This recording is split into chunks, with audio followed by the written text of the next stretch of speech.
Ni guys, ang sitwasyon diri sa amoa akong magkatapok gani ni isa gamay in taon amo ginang makaon sa tanan. Tanawan nyo guys, na hurot na gani. So banbayan lang yun mi kung wala na amo na lang yun dawaton mo ni sa among probinsya diri sa bukid mo ni among matagamtamam permi malipay ra gyud mi nga makakaon mi ingon ani. Guys, ato na silang paminawon kung unsa sila ka malipayon nga sila in taon nagkatapok sa ingon ani lang in taon pero malipay na ilagi na anad lagi sa sitwasyon ato silang paminawon.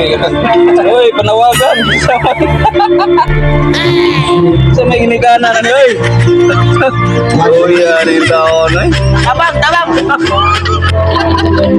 Pero amo mo na po to sa kilay.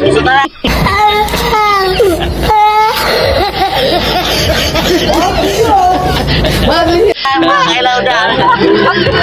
Oh, yeah.